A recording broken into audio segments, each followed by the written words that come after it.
Welcome to top headlines. Vijayawada Neerukonda సమీపంలో జరుగుతున్న కొండవీటి వాగు పనులను మంత్రి నారాయణ పరిశీలించారు. ఇటీవల కురిసిన వర్షాల కారణంగా పశ్చిమ బైపాస్ వద్ద వాగు ప్రవాహానికి ఆటంకం ఏర్పడింది. బ్రిడ్జి కింద మట్టి అడ్డుగా చేరడంతో నీరు నిలిచిపోయింది. అధికారులు రోడ్డుకు గండి పెట్టి నీరు వెళ్లేలా తాత్కాలిక చర్యలు చేపట్టారు. మంత్రి పరిస్థితిని పరిశీలించి శాశ్వత పరిష్కార చర్యలు వేగవంతం చేయాలని ఆదేశించారు.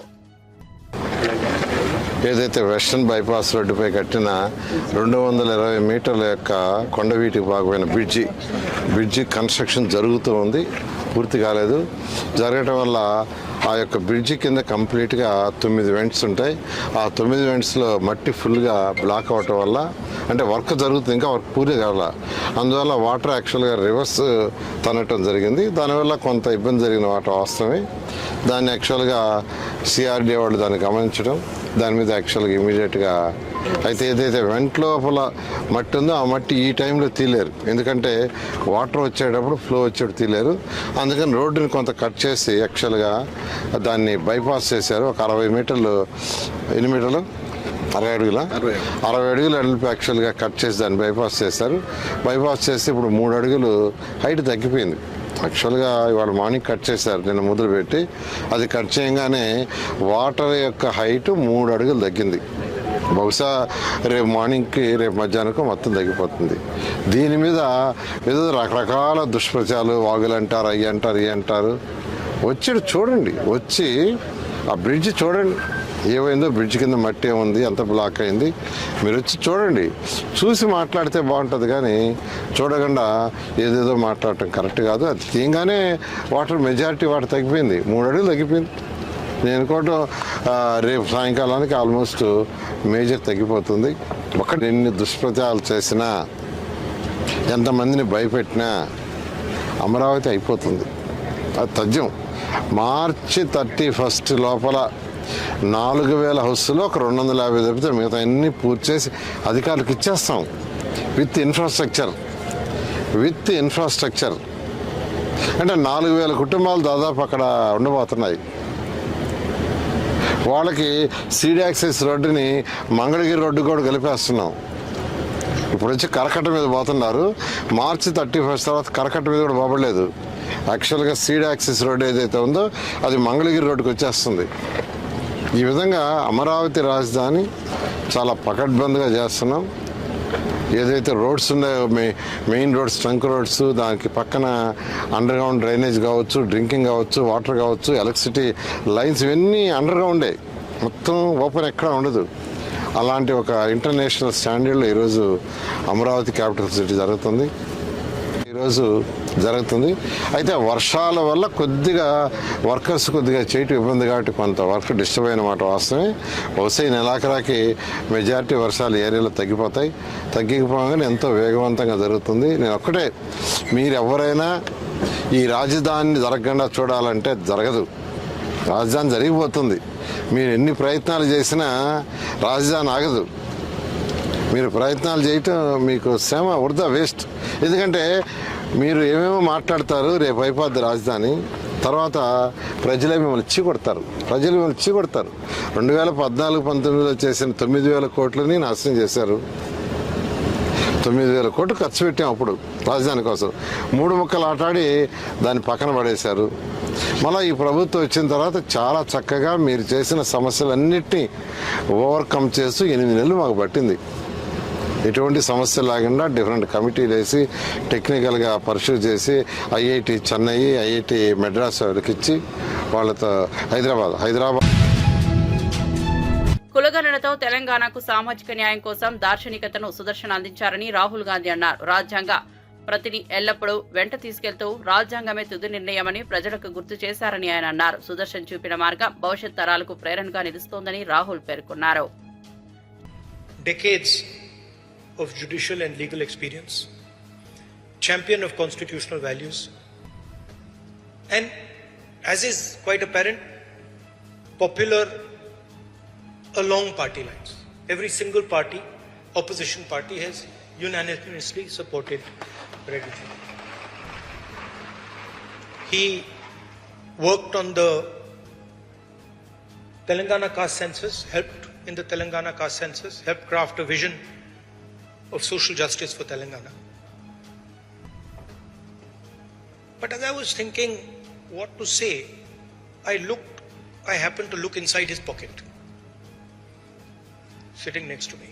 And inside his pocket, there was the Constitution of India. And so I was like, okay, now he is carrying the Constitution of India with him everywhere. Now, when we are making a judgment about political people, there are two things. Number one is, ideologically, is he on the correct path? And number two is he a astute person? Is he a sharp person? So I must have looked for 1 second. And after about 5 minutes, he said to me, you know, Rahul, I have been carrying the Constitution in my pocket for 52 years.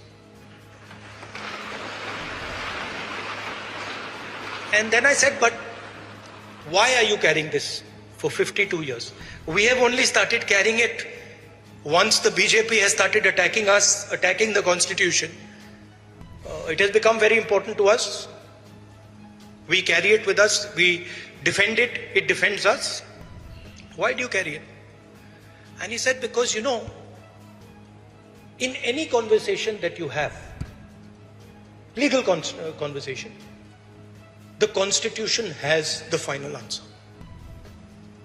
And so, he's an astute person, sharp person, observant person, and he's ideologically aligned person.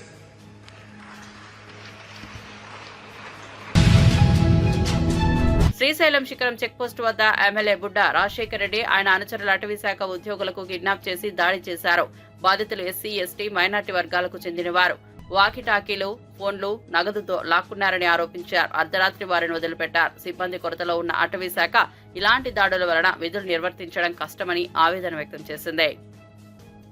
నిన్న అనగా మంగళవారం రాత్రి 10 గంటల సమయంలో మా అటవీ శాఖ సిబ్బంది చిరుతపులి కేసుకు సంబంధించి శ్రీ డిడి గారి ఉత్తర్వుల మేరకు పెట్రోలింగ్ చేస్తుండగా శ్రీశైలం ఎమ్మెల్యే గారు వారి అనుచరులు వచ్చి శిఖరం చెక్ పోస్ట్ వద్ద మా వారిని అడ్డగించి వాళ్ళని నానా దుర్భాషలాడి మేము చెప్తున్నట్టు మీరు పని చేయడం లేదు, మా గవర్నమెంట్లో వస్తే కూడా మీరు మాకు సహకరించడం లేదు అని నానా దుర్భాషలాడి మా గవర్నమెంట్ వెహికల్ తీసుకొని ఎమ్మెల్యే గారు స్వయాన్ని నడుపుకుంటూ శ్రీశైలం మొత్తం చుట్టూ తిప్పుతూ తెల్లవారుతో 2 గంటల వరకు కొట్టుకుంటూ వాళ్ళ అనుచరులతో దగ్గరుండి మరీ కొట్టించారు. మీరు సరిగ్గా కొట్టలేదు, నా ఎదురు కట్టండి అని చెప్పి కొట్టించారు. ఇది చాలా హేమమైన చర్య.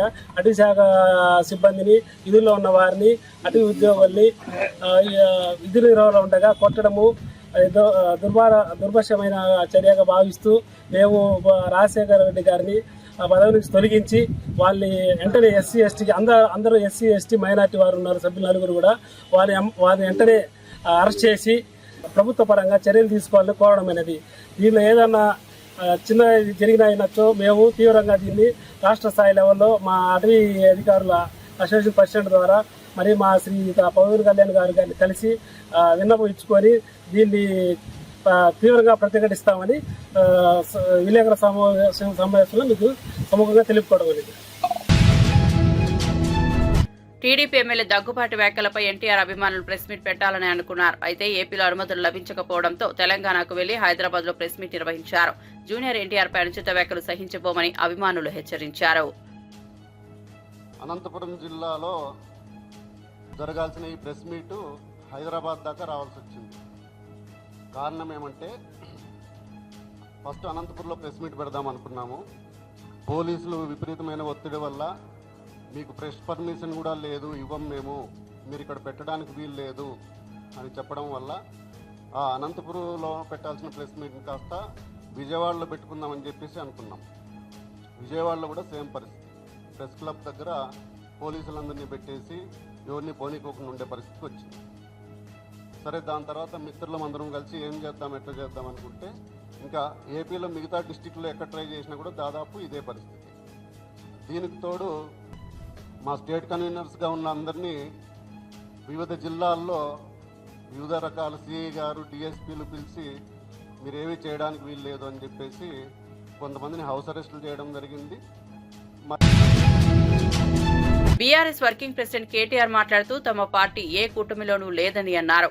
మద్దతుపై ఎవరూ సంప్రదించలేదన్నారు. రేవంత్ ప్రతిపాదించిన అభ్యర్థిని వ్యతిరేకిస్తామని అన్నారు. తెలంగాణ నుంచి బీసీ అభ్యర్థి ఎందుకు పెట్టలేదో చెప్పాలని డిమాండ్ చేశారు. తెలంగాణ ప్రజలే తమ బాస్ అని కేటీఆర్ స్పష్టం చేశారు. మమ్మల్ని అడగలేదు. మేము కూడా ఒక పార్టీగా కేవలం మీడియాలో చూసిందే తప్ప ఉపరాష్ట్రపతి ఎన్నిక జరుగుతుందని మాకు ఇంతవరకు ఎవరు కూడా సంప్రదించింది లేదు, ఎవరు కూడా అడిగింది లేదు. పార్టీగా ఇంకా టైం ఉంది, సెప్టెంబర్ 9 ఎన్నిక కాబట్టి కూర్చొని ఆలోచించుకొని మేము ఎలక్షన్ తేదీ నాటికి మా వైఖరి ప్రకటిస్తాం. కానీ ఒకటి మాత్రం నేను గుర్తు చేస్తా ఉన్నా, మేము ఎన్డీఏ కూటమిలో లేము, ఇండియా కూటమిలో లేము. మాకు ఇద్దరు అభ్యర్థులకి ఎవరికి సపోర్ట్ చేయాలనే విషయంలో మాకు ఢిల్లీ నుంచి ఏ ఒత్తిడి లేదు, మాకు ఏ ఒత్తిడికి తల ఒగ్గాల్సిన అవసరం లేదు. మాకు ఢిల్లీలో ఏ బాస్ కూడా లేరు. మేము తెలంగాణ ప్రజల మూడుకు అనుగుణంగా, తెలంగాణ ప్రజల ఆకాంక్షలకు అనుగుణంగా, ఇక్కడ ప్రజల ప్రయోజనాలకు అనుగుణంగా, రాష్ట్ర ప్రజల ప్రయోజనాలకు అనుగుణంగా ఏ నిర్ణయమైనా తీసుకుంటాం తప్ప మేము ప్రస్తుతానికైతే ఏ నిర్ణయం కూడా తీసుకోవాలి.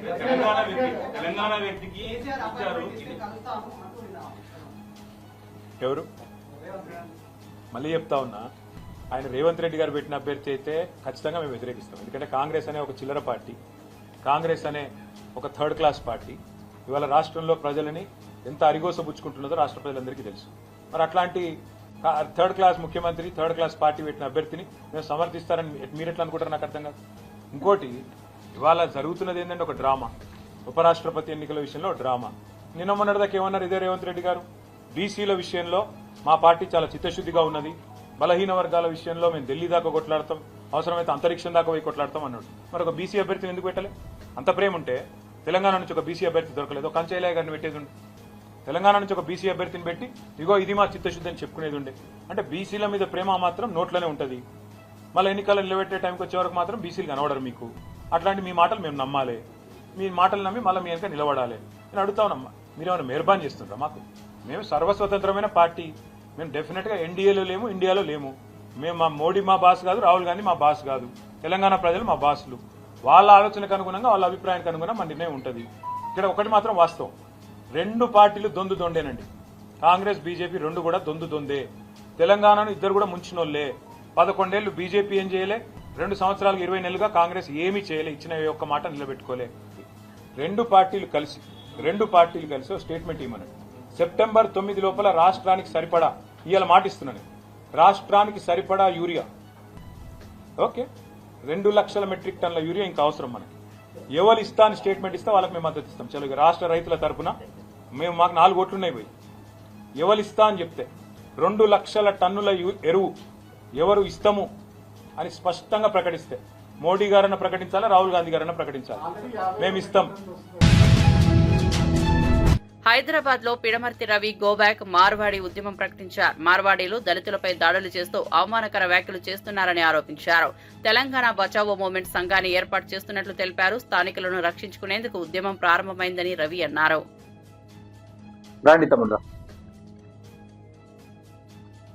ఇది కేవలం సంఘం, ఒక సంఘం ఉండాలన్నది మా ఉద్దేశం. ఇప్పటివరకు మాట్లాడింది కూడా గత ఉన్నటువంటి సంఘ తరఫున మాట్లాడినాం. అట్లా కాకుండా ఈ ఉద్యమానికే ఒక సంస్థ ఉండాలన్న ఉద్దేశంతో ఈరోజు ఈ సంఘాన్ని ఈరోజు ప్రకటించడం కోసం వచ్చినాం.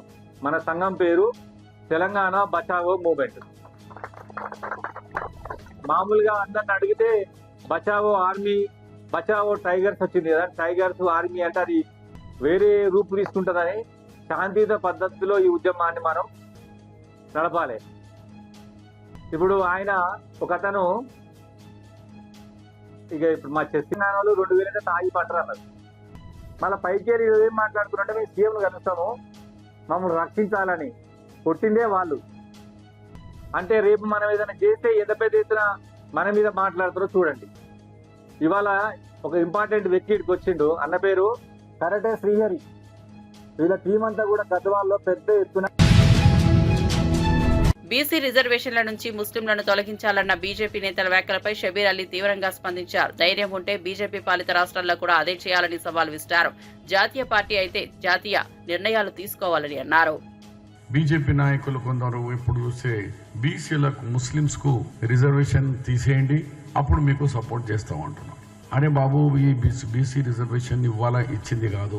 బీసీ రిజర్వేషన్ స్వతంత్రం రాకముందు హంటర్ కమిషన్ ఉండే, తర్వాత తెలంగాణ ఆంధ్రప్రదేశ్ 71లో మురళీధర్ కమిషన్ లో ఆయన హయాంలో కూడా మన తెలంగాణలకు 1971 నుంచి రిజర్వేషన్ ఉంది. మరి మీ గుజరాత్ లో ఉంటది, దాదాపు 20 రాష్ట్రాల్లో రిజర్వేషన్స్ ఉంటున్నాయి.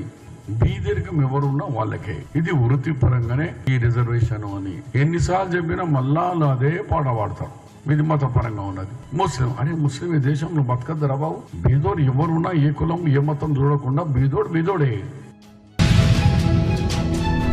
టీటీడీ మాజీ చైర్మన్ భూమన కరుణాకర్ రెడ్డి బీఆర్ నాయుడుపై స్పందించారు. సామాన్యులకు పెద్దపీట వేశామని చెప్పడం అబద్దమని విమర్శించారు. కొండ మీద హోటల్స్ వ్యాపారంలో ఆయనకు వాటా ఉందని అనుమానం వ్యక్తం చేశారు. లడ్డూ కల్తీపై నిరూపించలేకపోయారని ఎద్దేవా చేశారు. చాలా ఎక్కువ ఉన్నది. సాయంకాలం శ్రీవాణి భక్తులకు ప్రవేశం అనండి, సాయంత్రం శ్రీవాణి భక్తులకు ప్రవేశం కల్పిస్తే భక్తులు ఏమన్నా శ్రీవాణి భక్తులతో పాటు దూరం వచ్చేస్తారా? అలా అనాలోచితమైనటువంటి మాటలు. మీకు మీరు చాలా మేధావిగా మాట్లాడుకుని అనుకుని ఆ మేధావితనమంతా కూడా చూపిస్తే అక్కడ ఉన్నటువంటి వాళ్ళు ఐఏఎస్ ఆఫీసర్లు శ్యామలరావు గారు కానీ ఆయన ఐఆర్ఎస్ ఆఫీసర్ వెంకయ్య చౌదరి గారు కానీ చాలా తెలివైన వాళ్ళు మిమ్మల్ని చూసి నవ్వుకుంటూ ఉంటారు. వాళ్ళు ఇలాంటి వాడు వచ్చినాడండి, మాకు అర్థం కాలేదు, మా 30 ఏళ్ల సర్వీసులో ఇలాంటి వాడిని భరిస్తాడామే అని. ఇవన్నీ కూడా బయటకు వచ్చేటువంటి విషయాలు. నాయుడు గారు మీకు మీరు నేను పిస్తా, నేను రౌడీ, నేను అది ఏం మాట్లాడినారు స్వామి మీరు మీ ఇష్టం వచ్చినట్టుగా. అటవీ ప్రాంతం ఉందంట, విస్తీర్ణం మరింత పెంచాలని కోరుకుంటున్నాడంట. ఏంది తిరుమలకు అటవీ ప్రాంతాన్ని మరింత టీటీడీ పరిధిలోకి. ఇవన్నీ కూడా ఊహల్లోటువంటి మాటలన్నీ కూడా చాలా ఎక్కువగా మనం ఎన్నైనా మాట్లాడవచ్చును. ఆచరణలో చేయటమే అన్నింటికంటే కూడా చాలా కష్టమైనది. ఆచరణలో మీరు చేసినటువంటి ఒక్క చిన్న పని కూడా లేదు. సామాన్య భక్తులకు పెద్దపీట. ఏ సామాన్యునికి పెద్దపీట వేసినావు? ఈయన క్యాంటీన్లు అంట 12 క్యాంటీన్లు కొత్తగా వచ్చినాయంట. ఇంతకుముందు వైసీపీ వాళ్లదే దందా అంట, వైసీపీ వాళ్లకే కాంట్రాక్ట్ అంట. ఈయన ఇప్పుడు ఆ పెద్ద హోటల్ వాళ్ళనందరినీ కూడా టెండర్లు వేయించి బహుశా బీఆర్ నాయుడు గారు అందులో భాగస్వామి అయ్యి ఆ భాగస్వామిగా వ్యాపారం కొండ మీద చేస్తున్నారేమో అన్నటువంటి అనుమానం కొండ మీద ఉన్నటువంటి వాళ్లకు కూడా కలిగింది. వైసీపీ వాళ్లకు సంబంధించినటువంటి వాటివైతే మీరు చట్టబద్ధంగా ఏ రకమైనటువంటి చర్యలైనా తీసుకోండి నాయుడు గారు, మాకే రకమైనటువంటి అభ్యంతరమూ లేదు. అలాగే ఏదో ముస్లింలకు ఇచ్చినారు, ఎందుకు ముస్లింలకు ఇచ్చినారో అర్థం కాల. ఆయనకి ఇష్టం వచ్చింది ఏదో చెప్పేశాడు, ముస్లింలకు ఇచ్చినారు అని. లడ్డూ ప్రసాదంలో కల్తీ అని చెప్పినారు, మీ నాయకుడు కూడా చెప్పినాడు. ఏం పీకినారు ఇప్పటి వరకు? ఏం చేయలేకపోయినారు మీరు? సిట్టు ఏదైనా నిర్ణయం తీసుకుంటే ఖచ్చితంగా దానికి మేము నిబద్ధులమై ఉండామని ఆ రోజు చెప్పినాం, ఈ రోజు కూడా చెప్తున్నాం. మీరు బలం ఉందని, అధికారం ఉందని, మీకు అహంకారం ఉందని మీ ఇష్టం వచ్చినట్టుగా వ్యక్తిగత దూషణలు దిగితే ఖచ్చితంగా అహంకారం మేము తగ్గించే పని చేస్తాం. భగవంతుని ఆలయ ప్రతిష్ట గురించి మీరు ఇప్పుడు మాట్లాడతారా? 5 సంవత్సరాల పాటు జగన్మోహన్ రెడ్డి గారి హయాంలో అత్యద్భుతమైనటువంటి కార్యక్రమాలు చేస్తే విపక్ష నేత బొత్స సత్యనారాయణ ప్రభుత్వం పనితీరుపై తీవ్ర విమర్శలు చేశారు. సూపర్ 6 పథకాన్ని అరకొరగా అమలు చేశారని, తల్లికి వందన పథకంలో కేంద్ర నిధులు రాకుండా అడ్డుపడుతున్నారని ఆరోపించారు. పెన్షన్లు ఇవ్వకుండా అబద్దాలు చెబుతున్నారని మండిపడ్డారు. సీఎం మంత్రులపై చర్యలు తీసుకోవాలని డిమాండ్ చేశారు. మొదలుపెట్టినప్పటికీ కూడా దాంట్లో క్లారిటీ లేదు.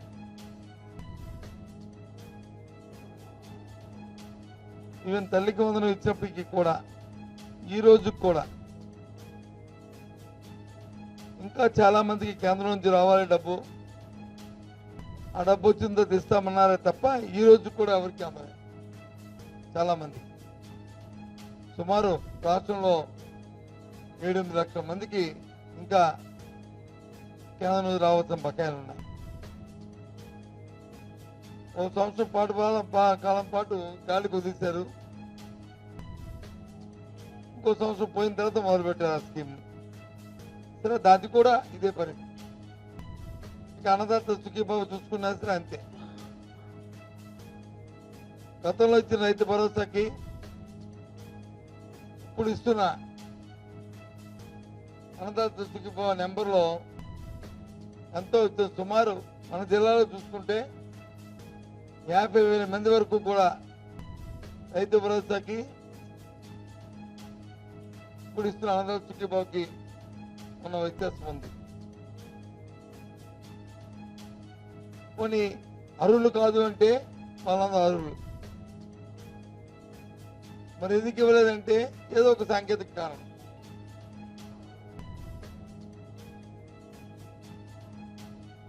మొన్న హఠాత్తుగా పెట్టిన స్కీమ్ ఏదైతే ఉందో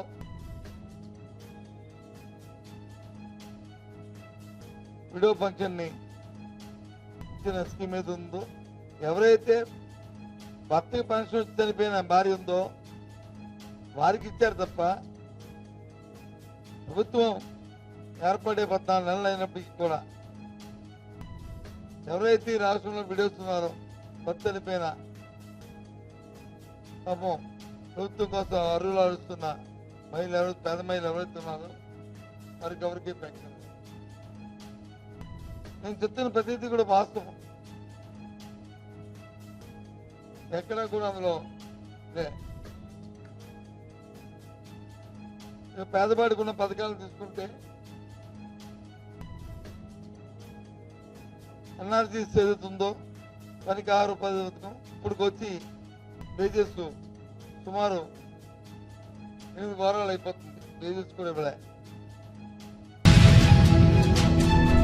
సీఎం రేవంత్ రెడ్డి నాయకత్వంలో జీహెచ్ఎంసీ పరిధిలో భారీ మార్పులు జరుగుతున్నాయని మంత్రి పొంగులేటి శ్రీనివాసరెడ్డి అన్నారు. నగర అభివృద్ధి, మౌలిక సదుపాయాల మెరుగుదల కోసం ప్రభుత్వం కృషి చేస్తోందని తెలిపారు. తెలంగాణ రాష్ట్రంలో మార్పు కావాలని, అది ఇందిరమ్మ రాజ్యంతోనే సాధ్యమని రాష్ట్ర ప్రజలందరి దీవెనలతో తెలంగాణ రాష్ట్రంలో ఇందిరమ్మ ప్రభుత్వం వచ్చిన తర్వాత గౌరవ ముఖ్యమంత్రి రేవంత్ రెడ్డి గారి నాయకత్వంలోని మన ప్రభుత్వం అనేక అభివృద్ధి కార్యక్రమాలు, ముఖ్యంగా జీహెచ్ఎంసీ పరిధిలో కని విని ఎరగని రీతిలో అనేక మార్పులు తీసుకొస్తూ తెలంగాణ పేద ప్రజలకు ఏవైతే ఎన్నికలకు ముందు ఇచ్చిన మాటల్లో భాగంగా సంక్షేమ కార్యక్రమాలను కూడా రాష్ట్ర ఆర్థిక పరిస్థితి సహకరించకపోయినా ఇచ్చిన ప్రతి మాటని తూచా తప్పకుండా పేదవాడికి అందించాలనే తపనతో ఈ ప్రభుత్వం, మన ప్రభుత్వం అందిస్తూ అభివృద్ధిలో కూడా ఎక్కడా కుంటి పడకుండా ఉండే విధంగా ఈనాడు జీహెచ్ఎంసీ పరిధిలో గాని కోర్ అర్బన్ గా మనం ఈనాడు పిలుచుకుంటున్న ఓఆర్ఆర్కి ఇన్నర్ సైడ్ ఉన్న ప్రతి ప్రాంతాన్ని, ప్రతి అంగుళాన్ని అన్ని రకాలుగా అన్ని దిశలలో ఈ ప్రభుత్వం అభివృద్ధి చేసే దాంట్లో వడివడిగా ఆర్థిక పరిస్థితి రాష్ట్రంలో సహకరించకపోయినా జీహెచ్ఎంసీ పరిధిలో ఈ కోర్ అర్బన్ ప్రాంతాన్ని అభివృద్ధి చేసే భాగంగా ఈనాడు ఈ ప్రభుత్వం ఎలా పనిచేస్తుందో మీరు చూస్తున్నారు. ఆ ఫలితాలన్నీ ఒక్కొక్కటి ఈ రాబోయే కొన్ని రోజుల్లో జీహెచ్ఎంసీ పరిధిలో ప్రాంతంలో నివసించే ప్రజలతో పాటు తెలంగాణ రాష్ట్రంలో నివసించే ప్రతి పేదవాడికి, ప్రతి రైతన్నకి, ప్రతి ఆడబిడ్డకి ఈ ప్రభుత్వం ఈనాడు చిత్తశుద్ధితో అందించే దిశలో ఈ ప్రభుత్వం ఈనాడు నడుస్తుంది. ఈ అభివృద్ధిలో భాగంగానే ఏదైతే ఇంటిగ్రేటెడ్ సబ్ రిజిస్ట్రార్ ఆఫీసులను ఏర్పాటు చేయాలని ఒక మంచి ఆలోచనతో గౌరవ ముఖ్యమంత్రి గారిది ఈ ఆలోచన కూడా అనేక పర్యాయాలు ముఖ్యమంత్రి గారు నాకు సూచనలు, కేబినెట్ లో సూచనలు ఇచ్చి చూడండి ఈ జీహెచ్ఎంసీ పరిధిలోని అంటే ఓఆర్ఆర్ ఇన్నర్ సైడ్ లో 39 సబ్ రిజిస్ట్రార్ ఆఫీసులు ఉన్నాయి. ఈ 39 సబ్ రిజిస్ట్రార్ల ఆఫీసులో రాష్ట్రంలో వచ్చే రెవెన్యూ మొత్తం ఈ సబ్ రిజిస్ట్రార్ల ద్వారా వచ్చే దాంట్లో 62-63% రెవెన్యూ వచ్చే ప్రాంతం ఈ ప్రాంతం.